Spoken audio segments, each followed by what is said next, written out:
एक पुरानी साइकिल पर जा रहा है। शांति प्रसाद जी एक निरंकारी गुरसिख थे। अचानक एक तेज रफ्तार गाड़ी ने उन्हें हल्की सी टक्कर मारी और वो नीचे गिर गए। उनके हाथ में पकड़ा हुआ सामान बिखर गया। करण को लगा कि अब जरूर हंगामा होगा। शांति प्रसाद उठकर गाड़ी वाले को गालियां देगा या झगड़ा करेगा, लेकिन जो करण ने देखा उसने उसे हैरान कर दिया। शांति प्रसाद जी बड़े आराम से उठे। धन निरंकार जी। साथ संगत जी, आज एक ऐसी कहानी पर चर्चा करते हैं जो हमारे जीवन की दिशा बदल सकती है। ये स्टोरी है एक ऐसे बदलाव की जो एक इंसान को मैं से तू की ओर ले जाता है। एक बहुत बड़ा शहर था जहां करण नाम का एक व्यापारी रहता था। करण के पास किसी चीज की कमी नहीं थी। उसके पास धन, दौलत, शोहरत और एक बहुत बड़ा परिवार था। लेकिन उसके जीवन में एक बहुत बड़ी कमी थी। वो थी मन की शांति। करण को लगता था कि ये जो कुछ भी उसने कमाया है वो उसकी अपनी काबिलियत, उसकी अपनी बुद्धि और उसकी मेहनत का नतीजा है। इस अहंकार ने उसके अंदर एक ऐसी दीवार खड़ी कर दी थी कि वो अपने परिवार और कर्मचारियों को हमेशा नीची नजर से देखता था। वो बात बात पर गुस्सा करता और हर किसी को ये एहसास दिलाता कि उसके बिना किसी का गुजारा नहीं है। उसका मानना था कि दुनिया सिर्फ पैसे और ताकत से चलती है। एक दोपहर की बात है। करण अपने ऑफिस की बैल्कनी में खड़ा था। उसने देखा कि बाहर सड़क पर एक साधारण सा व्यक्ति, जिसका नाम शांति प्रसाद था, एक पुरानी साइकिल पर जा रहा है। शांति प्रसाद जी एक निरंकारी गुरसिख थे। अचानक एक तेज रफ्तार गाड़ी ने उन्हें हल्की सी टक्कर मारी और वो नीचे गिर गए। उनके हाथ में पकड़ा हुआ सामान बिखर गया। करण को लगा कि अब जरूर हंगामा होगा। शांति प्रसाद उठकर गाड़ी वाले को गालियां देगा या झगड़ा करेगा, लेकिन जो करण ने देखा उसने उसे हैरान कर दिया।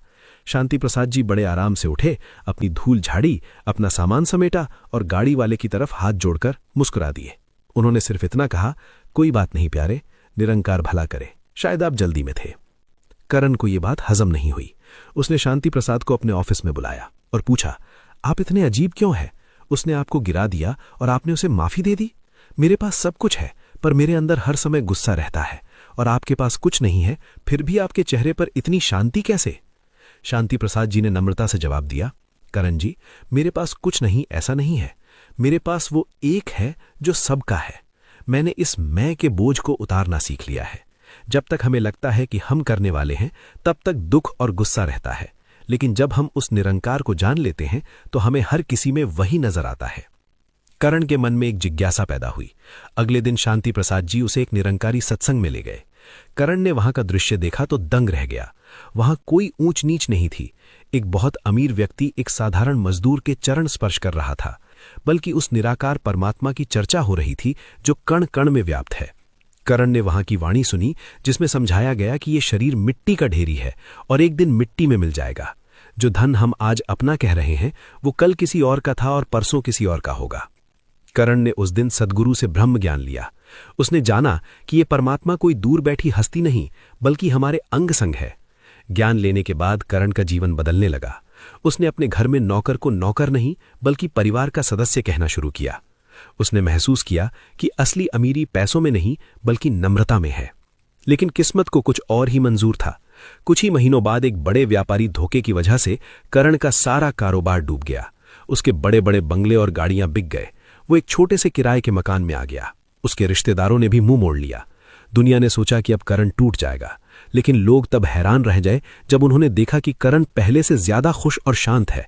अब वो हर सुबह उठकर सिमरन करता, तू ही निरंकार, मैं तेरी शरण हां, मैनू बख्श लो। जब पुराने दोस्तों ने पूछा कि तुम इतने बड़े नुकसान के बाद भी कैसे मुस्कुरा रहे हो, तो करण ने कहा, देने वाला भी वही था, लेने वाला भी वही है। जब उसने दिया था तो मैंने समझ लिया था कि यह उसकी अमानत है, इसलिए आज जब उसने वापस लिया तो मुझे दुख नहीं हुआ। मैं पहले अमीर था पर हमेशा खोने के डर में रहता था। आज मेरे पास कम है पर मैं मालिक की तरह सुकून में हूं। एक बार शहर में भयानक बाढ़ आई। हर तरफ हाहाकार मचा था। करण, जिसके पास अब पैसा नहीं था, उसने अपना समय और मेहनत लोगों की सेवा में लगा दी। वो गंदे पानी में उतरकर लोगों को कंधों पर उठाकर सुरक्षित जगह पहुंचाता। कई दिनों तक वो सोया नहीं, भूखे रहकर दूसरों को खाना खिलाता रहा।